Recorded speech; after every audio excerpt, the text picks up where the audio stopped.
There's a new look of love we're seeing more and more these days. From entertainment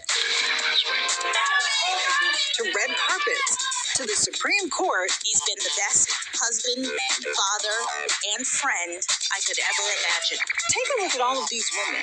What do they have in common?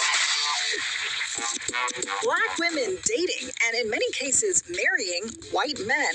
27-year-old Charity Lawson might just be the next high-profile black woman with a white husband. The star of ABC's The Bachelorette is looking for love on season 20 of the dating competition. Only 9 of her 25 suitors are black. She recently sat down with R. Kennedy Rue to discuss finding love across the color line. I will say, I probably did have a type, obviously when I was a lot younger, and I think that's just, what your environment is, that's who you're around, but, as I've gotten older, as I've gotten to know myself, it's I don't like to say that I have a type, because I connect with people for who they are, their personalities, what they exude as a person, their characteristics, that's what stands out to me, and that doesn't determine based off of your race. Charity is the 4th black bachelorette. 2 of the 3 before her ended up choosing white men. But black women with white men isn't just the stuff of Hollywood. It's a trend that's growing in real life, too. In 1980, 3% of black women were married to white men. Today, that number is 4 times that, at 12%. Black women really do love black men. As a group, black women have been the slowest to dip their toes into the interracial dating pool, one of the most racially loyal when it comes to relationships. I don't care what nobody says. When a black man loves you, but now they are diving in.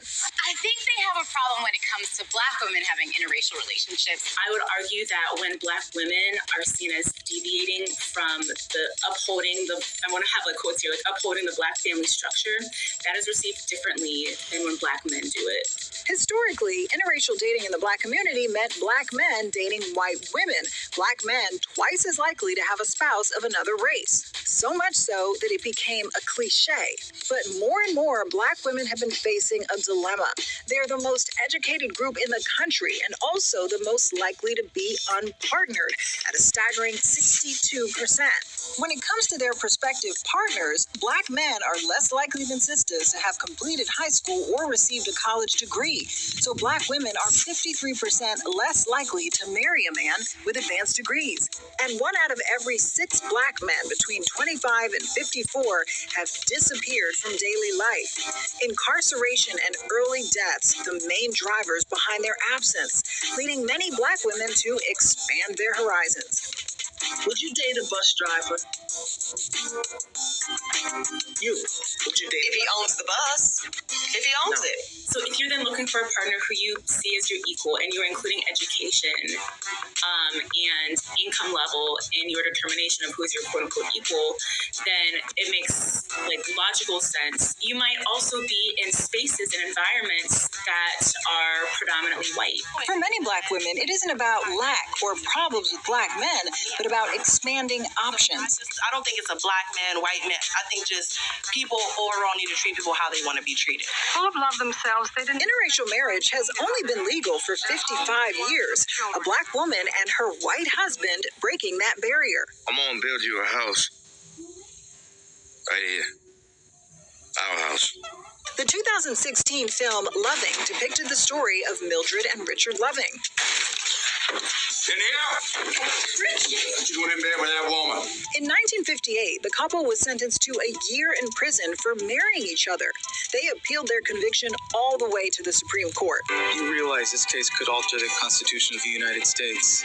And in June 1967, the court issued a unanimous decision overturning their convictions and making interracial marriage legal. But the history of black women and white men hasn't always been so loving. I made a choice, Mama. The same choice you made with Master Wales. I didn't have no choice. For centuries, an untold number of enslaved black women were raped and abused by their white enslavers, who viewed them as property. God, give her to me. Today, these relationships still have their challenges. Black folks don't really have a good relationship with boats. That's very true. Or water. Kind of like Jews with trains, right? Bingo. Are you trying to compare the Holocaust to slavery?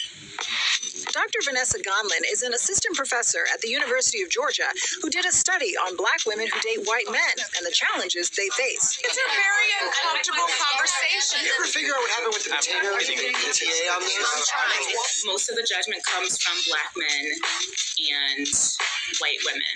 So one of my interviewees said she was literally walking down the street with her white male partner, and a Black man called at her "come back home system." And it stood out to me because, first of all, it's an example of a Black man saying, like, I'm not happy with Did y'all hear that?